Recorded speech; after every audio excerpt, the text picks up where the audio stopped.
It's Friday. It's Friday. Programming note, we now come out on Fridays. We can leave that.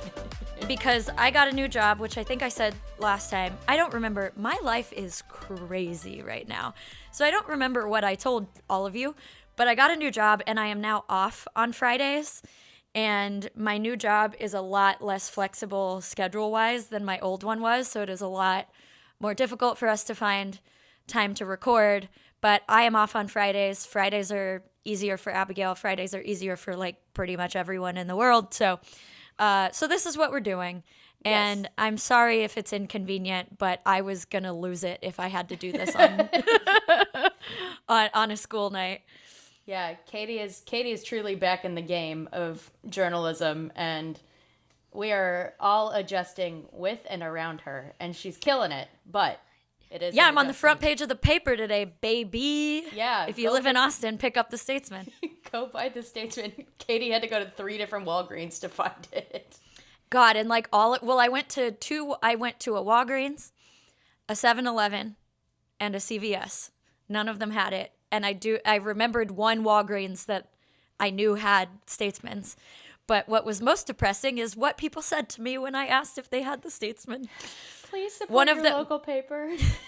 The first lady goes, I don't know anybody who has like paper copies of the Statesman anymore. And I was like, well, I work there and normally I get like a free copy, but I'm off today. So I'm not going to go into the office just to get, a $3 newspaper or whatever. Right. Or $5. I don't even know how much the fucking paper is. Shouldn't you know that? I started 2 weeks ago. Get it together. My job is mostly internet and sometimes print. Yes, fair enough. But and she was like, you might try 7-Eleven, which is why I did that. And she was like, why are you so determined to get one? And I was like, well, I think I'm in it today. And then she asked what about, and so then I got to tell her about the Robert Robertson case, and she was like traumatized because she was like shaken baby syndrome. I was like, it's okay, we don't think that's a thing anymore. Like the kid did still die, but that's not why. So anyway, and then the lady at 7-Eleven didn't really say anything. She was just like, no, we don't have them, but I got my little electrolyte drink there. And then I went to CVS and I asked the lady, and she was like, I haven't seen those in a long time. And then when I went to the Walgreens where I knew that they had it, I bought it. And the lady said something to me about buying, because that was all I was buying. Like, it was clear that I just came in to buy the paper. She said something about it that I don't remember. And I was like, oh, well, that's me, though. Like, that's me. That's me. And she goes, I don't do news. What's the story about? And I was like, why would you say that to me when I say that's me? Why? Hey, everyone, if you take nothing away from this podcast, read the news primarily and support your local paper. I don't do news is a crazy thing to say to me. And then for her to be like, what's the story? And I have to explain like 20 years of this man's life and appeals. I'm like, I'm not going to do this. Look it up. Yeah. You've got the papers right there by the register. No one else is in this Walgreens. Pick one up. You don't even have to buy it. Yeah. Pick it up. Read it. It's on your phone, too, if that's important to you. Anyway, support journalism, please. Help us. That one hurt. Help our livelihood. Damn, ow. But what I love the most about it is that it's a co-byline with one of my reporters. And so she got front page too, which I feel really happy about. That's really cute. Oh, I'm happy for her. I know, me too. She was really excited because she doesn't live here. And so she was like, thank you for sending a picture of the paper so I can show my parents. Aww. So that was very sweet. Are you also doing your nails while we record this? I'm taking my nail polish off. Oh, okay. Because it like got chipped. So I might redo them, but I'm at least taking it off. Multitasking. Look, everything in my life has to be done. Hey, I'm not saying look to you. I'm saying it to the people. I have so many things going on that I haven't not multitasked in days. If I'm doing something, I'd be doing something else at the same time. If I'm doing something, I'm doing something else. Yeah, it's true. Anyway, we read a witchy book that was pretty cute. I really liked this one. And Yeah. so we read Which You Would by Lia Amador, which this seems to be her debut. Well, she writes under a pen name also. Okay. The author's note at the back, or the like bio at the back. Oh, she also writes science fiction and fantasy stories as Valerie Valdez. Okay. Yeah. So I don't know if this is her first under her name. Like I don't super know. I didn't Google. But this is the first time I had ever heard of her, first time I had come across her. So I went to her website and saw this was the only one on there. Oh, and okay. Now that makes sense. So well, then maybe so. Maybe this is her debut under her actual name. Yes, her government name. So yeah. Should I read the blurb? Please do. All right. So the little tagline, which by the way, cover's really cute. It's purple. Adorable. Yeah, really cute. I was happy to send Austin to Book People to pick this one up because, yeah. Which reminds me, I need to pull out all my little Halloween romances for my living room decor. Yeah. I have at least a few. Anyway, all right. The tagline at the top. When a young witch gets a life-changing chance to compete in a magical reality show, sparks fly as she's partnered with a man she can't stand. Dun, dun, dun. All right, and then here's the proper blurb. In a Miami where enchantment is just another college major, the magic of television could change 2 lives. Oh, this is also my first time reading the blurb. Penelope Del Mar, a broke salesgirl, has been chosen to compete on Cast Judgment, a spellcasting reality show. The winner gets a big cash prize, and for extra hype, this season is the Spellebrity edition. I love Spellebrity. They make a joke at one point, or where one of the production characters goes, "You have to say Spellebrity, the tag or the trademark. You have to say it." And the guy's like, "Okay." Anyway, this season is the Spellebrity edition. Every contestant will be paired with a celebrity teammate.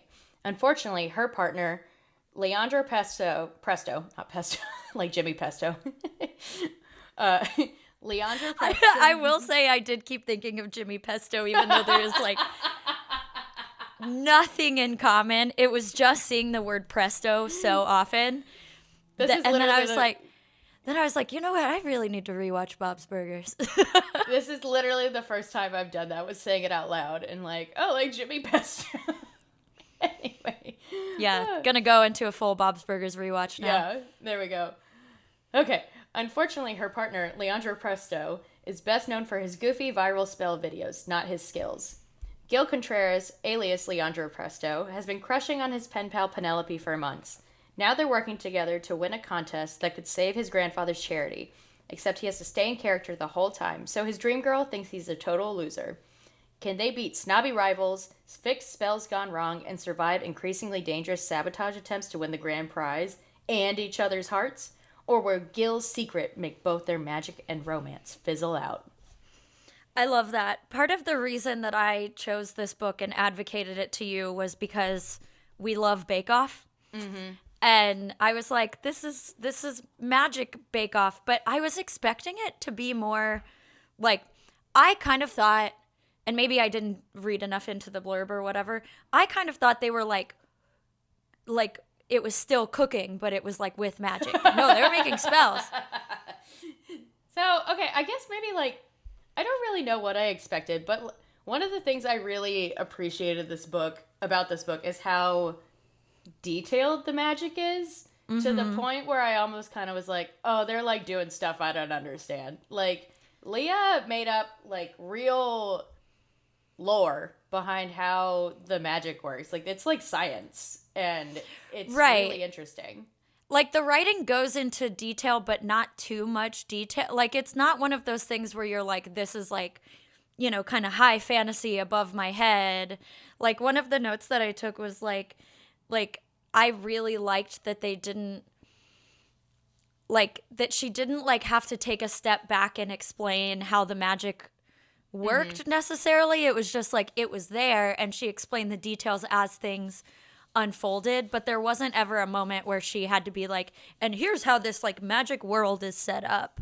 Right. I liked that it was kind of just a thing that was in the book, and everyone just treated it, yeah, like you said, kind of like science.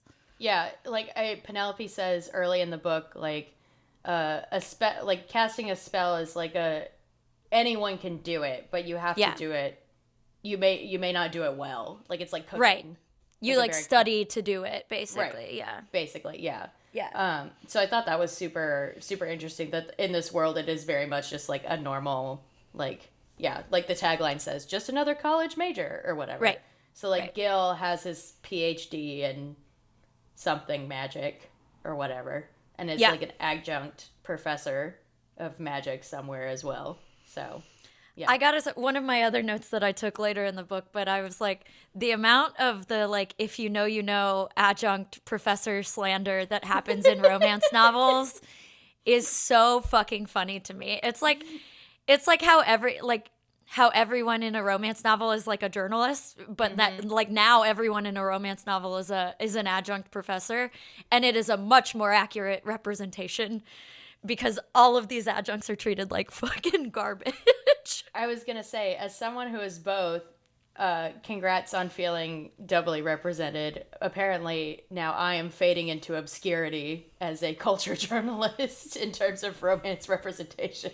Yeah, evidently. Evidently. No Andy Andersons. I know, literally though. Although Andy Yeah. Anderson did not make sense, so you know, we're gonna move. I want to past- write about war. Yeah, conflict. And she writes an advice column. I'll never understand that. A perfect film, but I will never understand that. A crazy career pivot that will never happen for you. Just FYI. If you have made a career of doing advice columns, you're not suddenly going to be a war correspondent. Just I don't know. On Wednesday, I wrote about a new baby elephant at the Fort Worth Zoo, and today I'm on the front page writing about a guy on death row's execution being stayed. So go after your dreams, folks. that's different. But yes, It I is see, different. I see your point. Anyway, so the way the story kind of starts, and we're going to kind of do a vague outline here because not a lot of this book is really fun and really zany. We're not like delving too much into like too many big deep themes. Yeah, in some and there ways. aren't like huge plot points, but it's like mostly vibes. This book is, and just like little shenanigans. Vibes and shenanigans is this book. I missed the shenanigans. We haven't had a good shenanigan in a while. Yeah. I felt like so. This was a nice like palate cleanser, especially after our last book, which we loved, but woof, Heavy. heavy. But So- yeah, there are like a couple kind of like deeper things that each of these characters are wrestling with, but it's not really the point yeah. of the book. Like this one doesn't engage your brain too much, and I mean that in a very complimentary way. Yes, incredibly. So Yeah.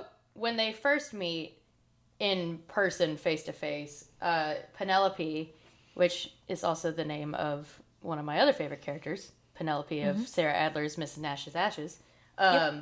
Penelope works in like a spell casting, or her job title is spell technician, and she Yeah. works for this horrible woman, and she basically like she has like her job is like grunt work. She fixes spells for people, whatever. And like then- sells them some supplies and things Yeah. like that. yeah, and kind of she kind of sounds like a customer, like a help desk kind of Yeah. situation. Like the Geek Squad, but for spells. Yes, that is perfect. Exactly.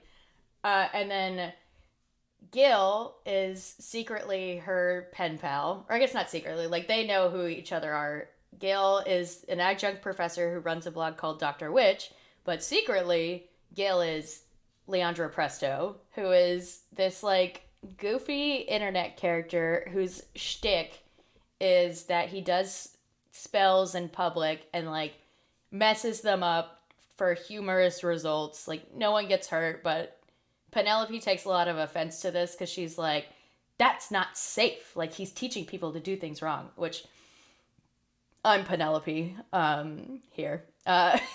So that's fine. I like a rule. And Penelope loves a rule. And also has some unresolved trauma about a spell that went wrong that we learn more about later. But so her friend Rosie drags her to a like Leandro Presto demonstration pop-up or whatever you would call it. He's like, I don't know, I wrote down he's like Mr. Beast but not evil, of like he's like Like, they're not flash mobs. You know what? Like, he shows up places and does the stunts. It's sort of like a Chris Angel situation. Oh, okay. Like like one of those magicians that does, you know, kind of public stunts. Like the dudes who would do like, I'm gonna tightrope walk between these two buildings or whatever. Like that kind of energy. Yeah. It's all very like silly. So she goes to this thing he's doing where he makes like a giant amorphous jellyfish sort of thing. It's all very funny, but she and it sounds cool as fuck, actually. Yeah. You know I love a jellyfish. Yeah. One of my top 5 animals. Top 5 animals. But she like is in the crowd and she's kind of being like a stick in the mud. She's got narc energy at points where she's like, that's not how you do it. That's wrong. You didn't do this right. And everyone's like, why do you hate fun? She's like, I don't hate fun. Anyway, but that's the first time they meet face to face. And then the very next day, they go to cast judgment to participate in this like reality show, which also I was like, I'm glad we're not getting any of the like application process or anything like that. Like, I'm glad we're just at the show. I don't need the background of how this works. We're just at the show. The whole book is about the show. Which I will say that is sometimes like a flaw of these books with these like cooking or baking competitions, which I've read more than a few of, quite frankly. And it's like the whole first third of the book is like, will I get into the show? Oh, I got into the show. Like, blah, blah, blah, blah, blah, blah, which like I don't care as much about. Yeah, I don't care. You've made it into the show. You're great. I'm in. Cool. Yeah. And so they don't know who they're going to be paired up with celebrity-wise. There's one person that... Charlotte. Yes. I don't remember how Penelope knows that Charlotte Sharp is there. And Charlotte Sharp is like... I pictured her in my head as like Kendra Scott. Of like... She's like a retail lady. But she's a bitch, as we learn later. Anyway, but... Penelope really admires her. She hopes she gets paired up with this person. She does not. She gets paired up with Leandro Presto and is like, oh no. Yeah, I was confused about how Penelope knew that Charlotte would be there, but not Leandro Presto. Maybe Charlotte always does it or something, or maybe Penelope was just hoping she would be. I don't quite remember or know, but it doesn't really matter. No, it doesn't really matter. And Penelope is not happy about this because she's like, this guy's whole shtick is that he messes up spells for a joke. And I need to win because, oh, look, I just got fired this morning for not going to work, even though I had put in my vacation request months in advance or whatever. Yeah, like the day before, her boss was like, you don't get to go anymore. And Penelope was like, fucking watch me. Yeah. Like... Although she was I'm glad she got fired. Yeah. She needed that. She needed to leave that job. That woman was awful. So yeah, a monster. Yeah. So the first kind of and you meet all these like production characters on the TV show, which I do think are really funny. Like there's Isaac, who's like the showrunner, who's a nightmare. He's a monster. I think there's this like side character Mary, who you only see a couple times, but she speaks so fast. So like the way that Leah writes her is like just stream no of punctuation. Yeah, no punctuation, what I thought was really funny. Yeah, that's Isaac's assistant. I love that.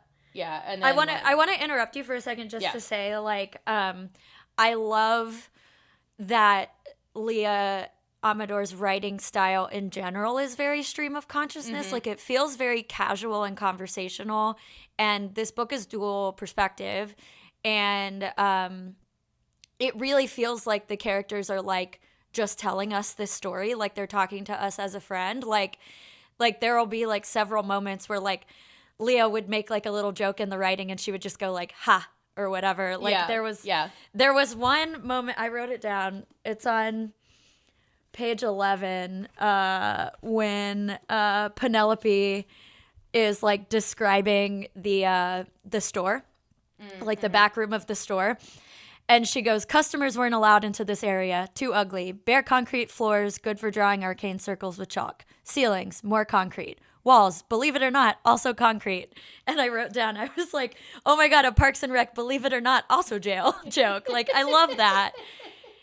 And like that kind of writing continued on throughout the book where like the characters would almost make it almost felt like breaking the fourth wall a little bit. Yeah. Like the characters were talking to us, which if somebody were to tell me it was like that without me reading it, I would be like, oh, I don't know if I'm going to like that. But it worked really well for this book, I thought. Yes, as somebody who has like a constant monologue going in my head, this was like reading a constant, but like a fun version of that. Like, I totally like Leah's writing style in this sense. Like, you can tell she's having a lot of fun with it, and she's having fun being in both of these characters' heads while they're, going through this like pretty zany experience. And that, yeah, they like make jokes to themselves. They like think to themselves about like what they're gonna do. They like, and you get that a lot in like some romance novels, but I think this is like the most fun it's been in like breaking that fourth wall.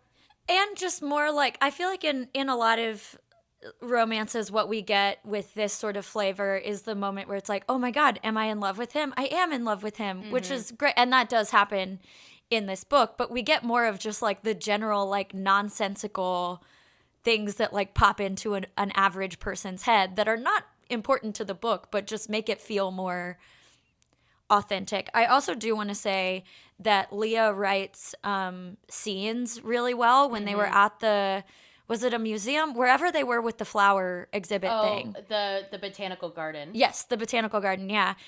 She writes this like little room that Penelope is in that's full of like flowers and like a pond and ferns and things like that. She writes it really gorgeously, and it was just great, really vivid description. So yeah. No, this is a very visual book in that, and you see which like it has to be because she's kind of like explaining at points like how they're doing magic and like what the spells look like and whatnot. Right.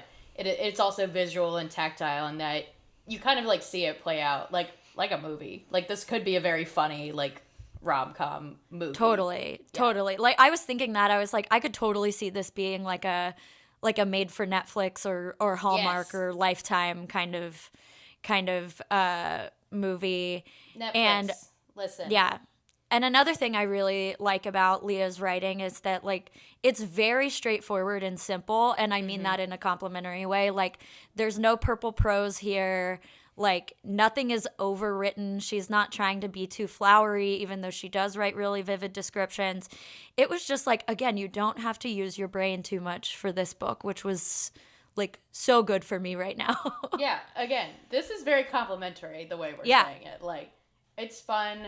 And, like, it's well written, too. And in its simplicity. That's a good thing, is, like, reining yourself in from not doing the purple prose thing. And, like, you know, we like a purple prose occasionally, but in a book about spell celebrity bake-off, no, I don't want it. Right.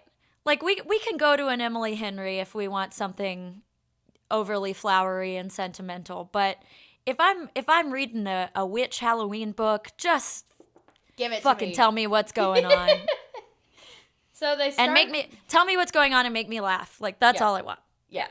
So they start the contest, and the first like round, the whole show is like themed around like making party supplies, something for a party. And so the first round, Penelope kind of starts to realize like, oh, he's not as much as like a dumbass as I thought he was. Like, okay, he might actually be like taking this a little bit more seriously, or he might be smarter than I thought. And like, he's goofy. Like, she'll mention that he's making jokes throughout it, and he's like having fun with the other contestants, but he's not like messing things up on purpose or whatever. And so ultimately they're in like the bottom two, but she's now like, okay, I feel a little bit better about this situation that I'm in with this guy. And they make it to the next round because somebody's spell like falls apart. Yeah, like literally physically like collapses. Yeah. So, yeah, which again, the spells are really interesting. They're like building things that are like, you can touch it, sort of. Right. Thing. They're like physical items. Yeah, that like move on their own or do something or whatever. So the spell collapses for one of the contestants. Obviously, they go home. And then after, they also have these like little side quests where they like go around Miami, which was really cool. And so... Yeah, like the botanical garden, which inspires their second Yes. their second spell, and it's also where they kiss. Where they kiss. So it's earlier than 50%. It is page 139, Yep. which I did not do the math, but this book is 357 pages. So Okay, early. so pretty yeah, that's probably like 40% or something, just thinking about eyeballing it. Don't correct me if I'm wrong. You're wrong, but it's like a little over a third. Oh, sure. Anyway, we don't. That's why we don't do math. It's fine. Which is almost 40%. Anyway. Yeah. Yeah. Okay, sure, fair enough. Anyway, regardless, in my notes I wrote that this was way earlier than I thought, because normally, again, I've read a lot of these like baking contests, cooking contests, like books, and it does usually end up like closer toward the end when they get together. Like it's usually a slower burn. Right. And I did think, I don't know if I didn't like it, but at first when I read it, I was like, oh, this is a little fast. Just kind of knowing I felt Penelope, the same. where she was like, oh, I hate this guy. And then suddenly she's like, actually, he's really handsome. And we're going to make out in the botanical garden. So. Yeah. One thing, like, I think I would have been more okay with it, like, had we had a little more of Penelope's inner monologue being like, I'm drawn to this guy and I can't really figure out why, which we get a little bit of, but like we don't get a lot of the like, he reminds me of somebody kind of piece of it, you know? Yeah. Because it's Gil. Yeah, but, it's Gil. Yeah. Who they both, as their pen pals, had a crush on each other, but could never like gum up the courage to ask the other one out. So yeah, they have a connection already. Leandro / Gil obviously knows Penelope is. Penelope does not know that he's Gil. Yada yada yada. It's all kind of complicated. So then they have their first kiss. They're kind of like, oh, this is a little awkward, but they had also been instructed by the showrunners to like fake flirt. Of like, yeah, they were basically like, we've noticed that you guys have some like natural chemistry. What if you zhuzh it up a bit for us? And you're both from Miami, and yada yada yada. So it veers into slightly racist territory too, because Isaac is a monster. But you know, so he's like, and you're both brown people. Like, go do that. Yeah. Like, okay, sure. Yeah. At one point, he says something about Latin love, and yes. And they're both just like, shut the fuck up, man. Like, yeah. So then they go to the second competition. Same kind of thing. They also find that something is going wrong in the storeroom where the ingredients are getting messed up. And so there's like kind of a lot of, I don't know if I even want to say layers, but there's dual identity. There's mystery. There's zaniness of like, who's messing with the competition? What's going on?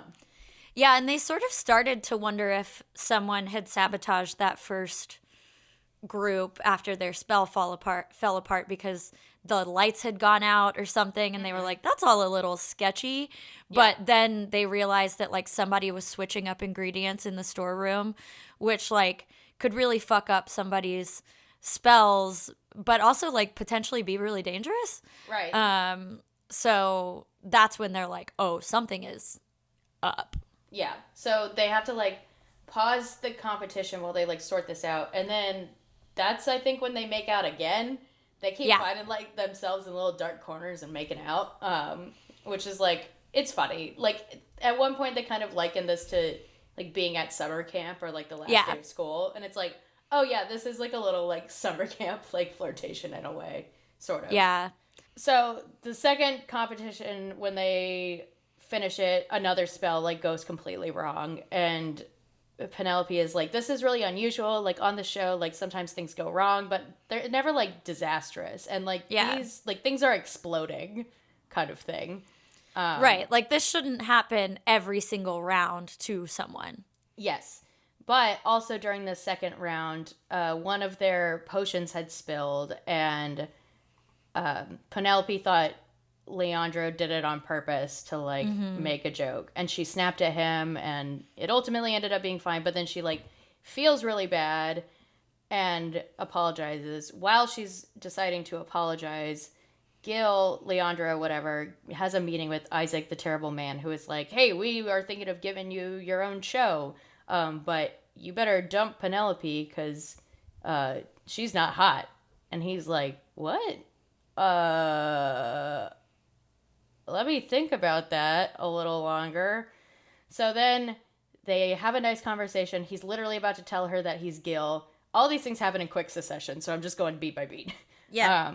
And then Gil meets with his friends who do his like channel with him, and Penelope walks in and sees that Gil is Leandro, and like is like, whoa, what the fuck? Runs away. He follows her. They have a conversation about it. He kind of explains everything, and she's a little bit like, she's like reasonably, she responds incredibly reasonably, where she's like, I'm a little mad, but I she's understand. like, and then she's like, we're good, but I need a second. Yes. And then as she's leaving, she clocks the like hotel vending machine, which earlier in the book there was like an offhanded mention that there were condoms in the vending machine. And so she buys a $5 fucking condom out of the vending machine, goes back to Gil's hotel room, and is like, actually, I brought you this. I don't need a minute.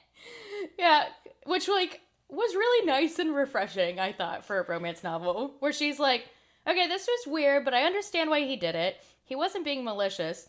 I actually like both of these men, because also while she's like having this little conflict with where she's like, well, what about Gil? I like that guy. Why am I hooking up with Leandro? And lo and behold, they're the same She's hooking up with Gil. So then they do it. Yeah. And then it gets into... I will say, I do have like a couple of gripes about how casual they are about this entire thing. Like, if I were Penelope, I would be like, it feels like really weird that I was like making out with you and didn't know your identity and you knew mine. Mm-hmm. Like, that I would be a little more mad about. So I was like a little annoyed that she wasn't, like, that there wasn't like more of a follow-up conversation about like, hey, so like that actually really wasn't cool, and we might have some trust stuff for a little while. Yes. Because I feel like that's how I would handle it. I would be like, I feel like ideally I would be like Penelope and be like, okay, I'm a little mad. I need a second, but I get it. But also it's going to take a little while for us to like kind of work back from this because you lied to me. And like I noticed sort of the same thing with like something that was really refreshing was that like when Gil is eventually presented, like when he eventually makes the decision to not do this TV show, he doesn't like hesitate. He's like, I'm not gonna, like, what the fuck? I'm not gonna like do that. I'm not gonna like betray Penelope like that. And then when Penelope is eventually presented with the chance to be on Charlotte or work for Charlotte, she also is sort of like, she does eventually kind of agree to it, but she also sort of is like, ew, no, fuck that. And like, it's really refreshing and sweet that they like ride so hard for each other and are in each other's corners. But I wish there was a little bit more of that like inner battle of like, do I choose myself or this person that I'm starting to really love? Like that, I could have done with a little more tension in those spaces. Sure. But I'm not mad that it's not there. It just didn't feel particularly realistic, which I know we're not in this business to be realistic, but you know what I mean. Like in terms of like emotion, I feel like I would be like, I don't know, I did kind of just meet this guy and he did sort of lie to me. I should probably think a little harder about this. Like I wish there was a little bit more of that.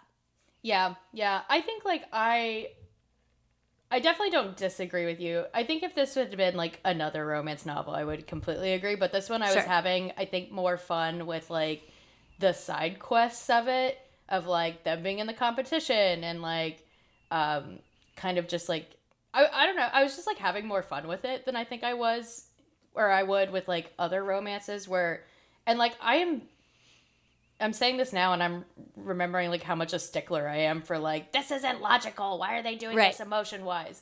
And then here I'm like, you know, because I think well, like, I'm glad you were able to like disconnect and have fun. And I think maybe I've just been, I think the last few romances I've read have been a little heavier. So I think it was just sort of like a whiplash thing for me of being like, Sure. wait, why aren't we thinking more about this? You know?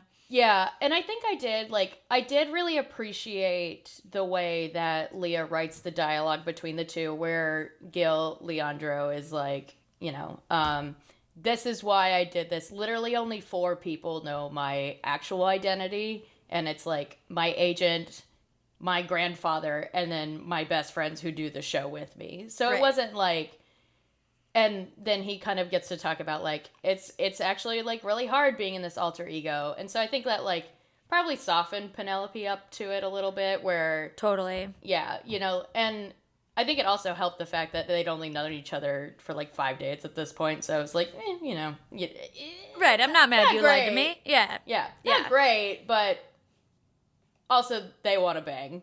Right. There's that too. They really want to bang. Let's be honest. And I think the other thing to keep in mind here is that they were sort of in this like summer camp suspended reality, and when you're in that sort of situation, like you probably don't react the way that you necessarily would when you're in like a real life environment meeting a potential like partner. Yeah. Because when you're like, nothing exists outside of this, and we don't even have our phones and like whatever. So like thinking about it that way, I can certainly see how she was just like, fuck it. Yeah. And they've also had little moments where they've built up trust between each other. Like Katey, like you were saying, that they like ride so hard for each other. Like when the lights went out and Penelope got really scared, like Gil comforted her, you know, as Leander or whatever. And you know, that Penelope like apologized when she snapped at him, and he says something in his head of like, my hurt feelings aren't gone, but they feel a lot better, which I was like, oh, that's really nice and reasonable. Okay, cool. Right. So then we get into like more of an espionage situation where like, so Gil and Penelope are hooking up, still like doing the show. They're on like one of with their the $5 condoms. Yeah, with the $5 condoms, which is that the going rate for vending machine condoms? It wouldn't surprise me. I've never bought one from a vending machine. Gonna be honest. I've bought one from like a vending machine at a bar, like as a joke once in college. You know how all the like bars on 6th Streets had like condom vending machines in the bathroom. So at some point, me and my friends were like, haha, let's do this. Oh, this is funny. Like 50-cent Durex or whatever. Yeah. Yeah, and I think the one that I bought was like $1 or something. So with inflation, it wouldn't surprise me if they were $5 now. And at this fancy boutique hotel that they're staying right, at exactly. too. Yeah, that's the other thing, is that at a hotel everything is expensive. Yeah. Okay, I believe $5. Yeah. Like if I'm buying like a $4 Diet Coke at a fancy hotel, I'm probably the condom's probably $5. Yeah, you're probably right. Also, if you're in a situation where you need to buy a hotel condom, you'll probably pay whatever their going rate is. Penelope's broke, and at one point she makes a joke like, we've been having to buy the hotel condoms because we can't sneak out because we don't want people to know we're actually banging. And she's like, it's worth every penny. Like, okay. And then at one point she wants to buy a souvenir from somewhere, and she was like, I spent all my souvenir money on the vending machine condoms. Which was really funny.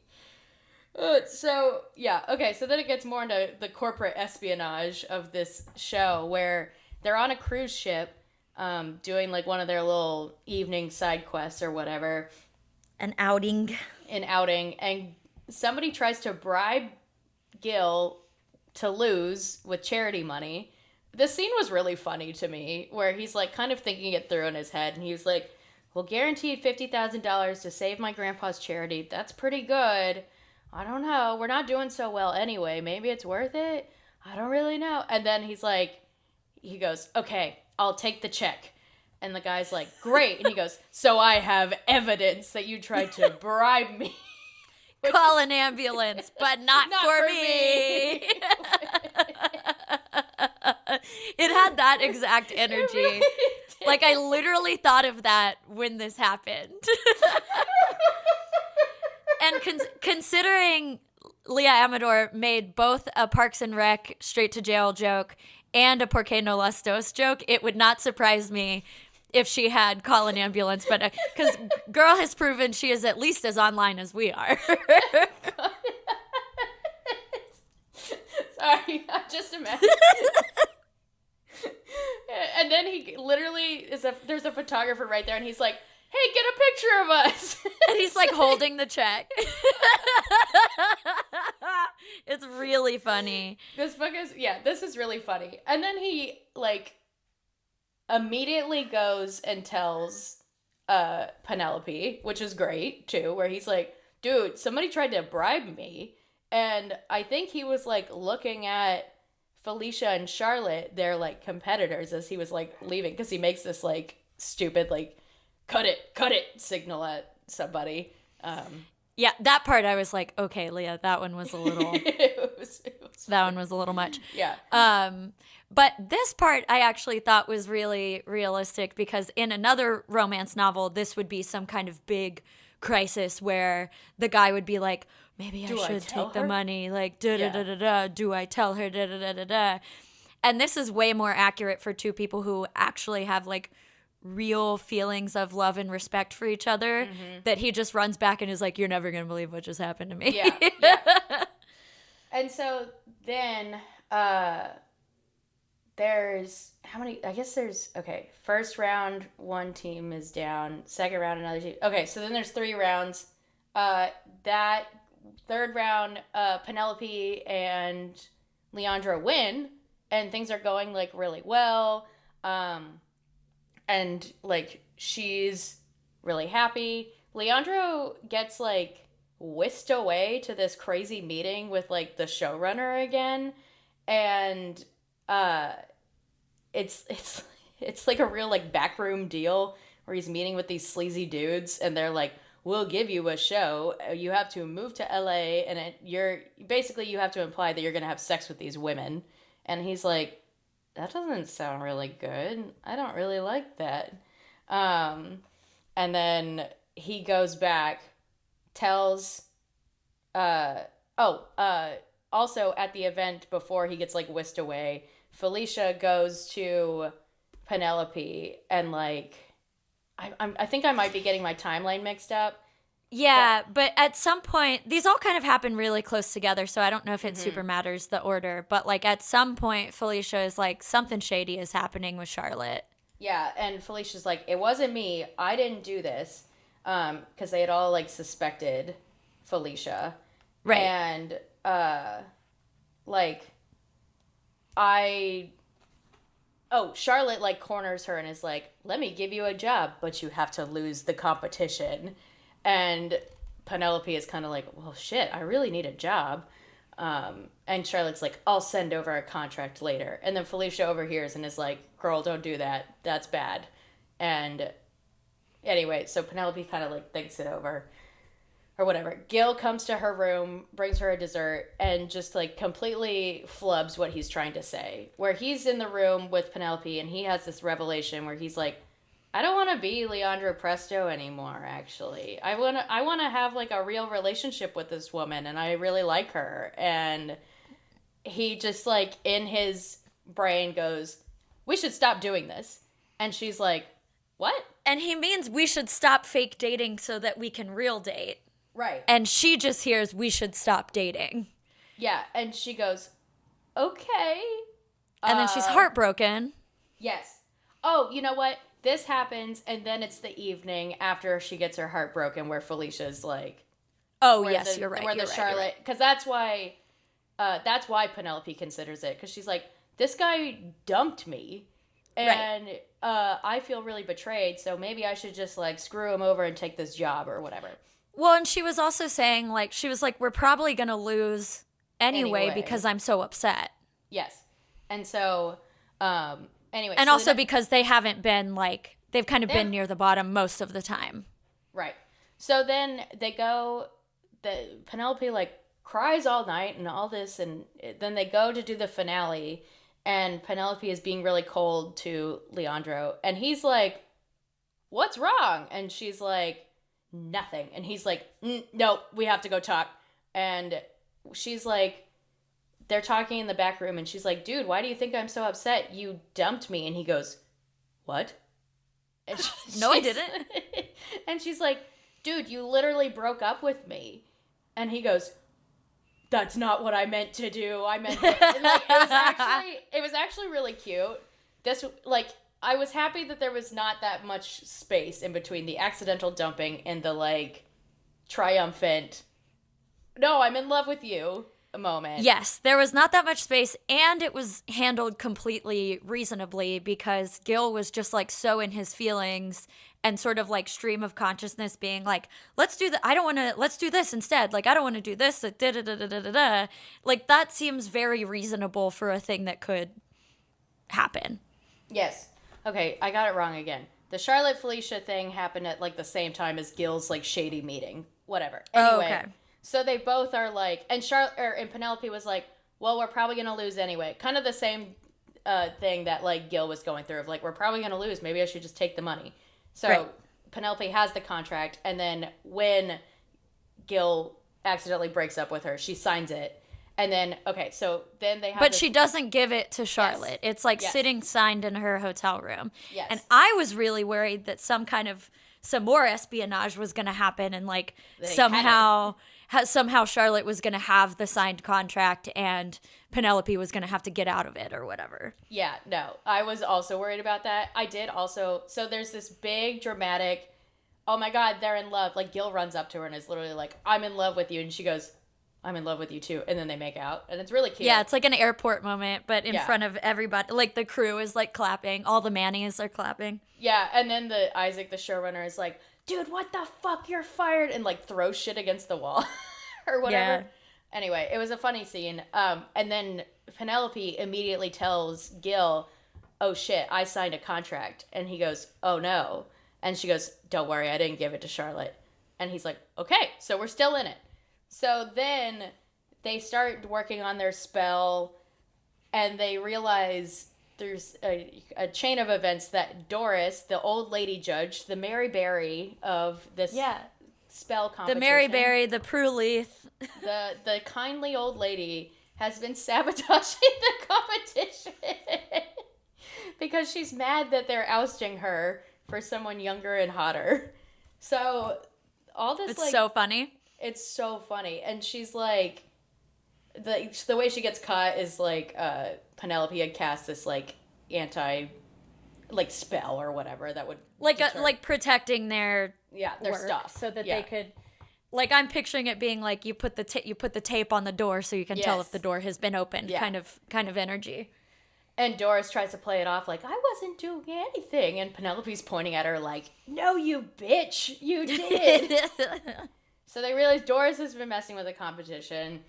There's like a crazy meeting, but they have to keep going, and Penelope faces her fears of pressure cooking a spell because in her youth it had gone really wrong and sent her abuela to the hospital. And but they do it, and they pull off their spell, but they don't win, which is fine.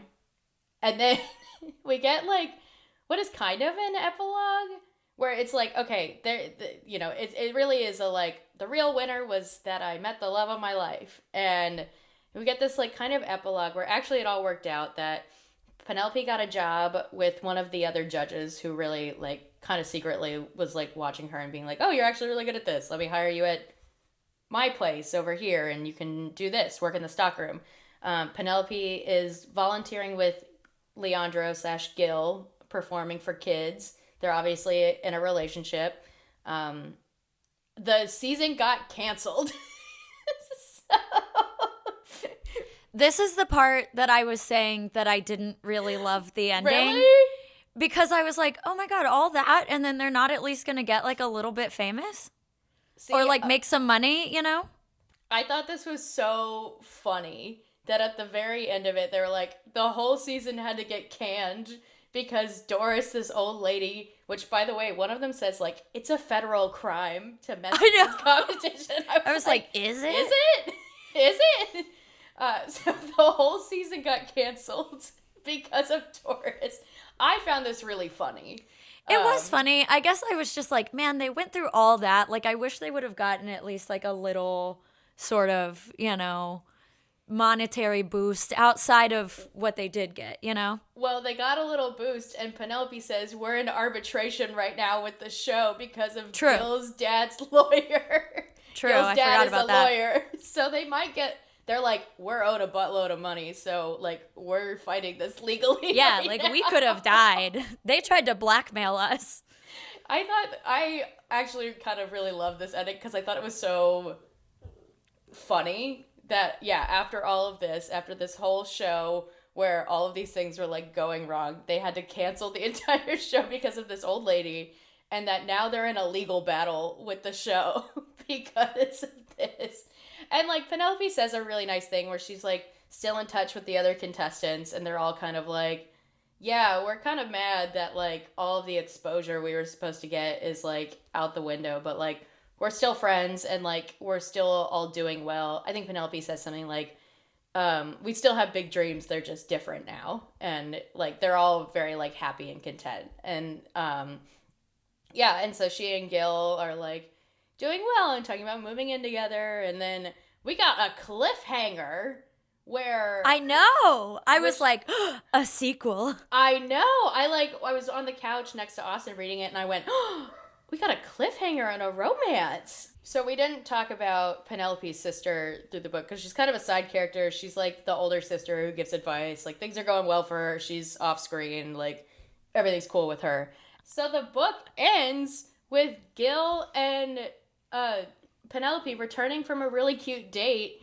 And Gil is like parking the car or whatever, and they're gonna go bang. And then Penelope opens the door to her apartment, and her sister is sitting on the floor being like, I got fired and I dumped my boyfriend. Can I sleep in your bathtub?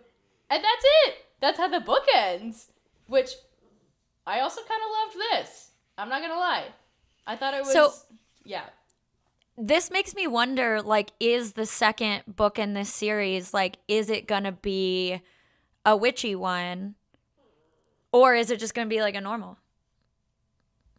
Well, Penelope I actually don't know. Because, yeah, Amelia, Penelope's sister, like, Penelope says that she and her sister both learned to do spells. Yeah, from their grandma. Yeah. So it could be a witchy like, it one. could, yeah, like, I don't know if it's going to be, like, outwardly, let's put a cauldron on the cover of this book and the word witch in the title, kind of witchy, or if it's just kind of gonna like exist in this world. Yeah, I don't either, but I really liked this ending, and yeah, that was fun. I liked I liked how kind of like I guess like cynical the ending was of like the whole show got canceled. Like I thought that was pretty funny for like it was still a happy ending, but it was like, yes. Yeah, after all of that, the show got canceled. Well, and I think if there is an overall theme of this book, it is sort of, just because things don't turn out like you thought they would doesn't mean they don't turn out okay. Yes, I think that is a nice tidy bow of wrapping that up, and yeah, no, I really enjoyed this one. I thought it was really fun. Yeah. Like I would highly recommend this one. I will gladly pick up the sequel. I really enjoyed the writing and all of its like straightforwardness, stream of conscious simplicity, and the shenanigans were very fun. I thought the side characters were good and cartoony. Like, yeah, I really like I enjoyed this one like way more than I thought I would, honestly. Yeah, it's palatable, it's sweet, it's fun. Like, I think this is the kind of book that I could recommend to a lot of people or gift to people. I think this is the kind of book that could get you out of a reading slump if you're in one. Yep. Because it's so accessible. It was a good kind of first, because I also just finished reading So Thirsty by Rachel Harrison, which is about, like, it's sort of a horror book, but it's, like, still weirdly light, but it's about vampires. But it was just, like, a little more intense. And so this was, like, a great one to read after that. Yeah, no. My only critique of this as a witch Halloween book was not very autumnal. That's all I got. Yes, that is true. That's certainly true. But Can't win them all. So Can't win them all. No. What are you reading right now? I'm still reading Heartbreak Hotel. Nice. It's still really cute. Still really cozy. It'll be good to go back to after this, which like Heartbreak Hotel is. It's like it's very Stars Hollow. It's very cute. Sarah Adler blurbed it. They also did an event together. She and the author Eleanor Clover recently, so that was really cute. Yeah, I'm enjoying it. I'm just like kind of slowly chipping away at it. We're on our second weekend of ACL, so you know. We're tired. What are you reading right now? Well, I just finished that Rachel Harrison. Like Yes. I said, that was pretty good. I am picking up Play Nice by her next because she just writes a lot of good, like, kind of feminist horror, but it's not like it's like gory, but not overly so. I don't know. I really like her writing. But I have news, which is that I read my first Catherine Center book. Oh, And I loved it. really? Yeah, I read the rom-commers. I listened to it. Mm-hmm. And it was delightful. Like I really, really, really enjoyed it. Okay. So it took me a long time to come around and actually figure out what the hype was about, but I get it. Okay. I get it. I really liked it. So, I think I have another one of hers in my Libby that I will probably listen to next. Excellent. Well, Yeah. on that Good note, reviews all around from me. Have we picked our next book? Nope, Not but really. something else witchy, so we'll Something go through else our list. witchy. Yep. On that note, happy fall. It's still 90 degrees here. There was a cool-ish breeze There's a when I whisper. was at 7-Eleven earlier. This morning on the radio, they were like, lows tomorrow morning are going to dip into the low 60s, so might be a chillier morning. And I was like, uh-huh, Sure, man. sure. If you But say so. I've got my pumpkin creamer, and all is fine in the world. Yep, I got a pumpkin candle burning over here. So Yep. Anyway, we'll see y'all next time.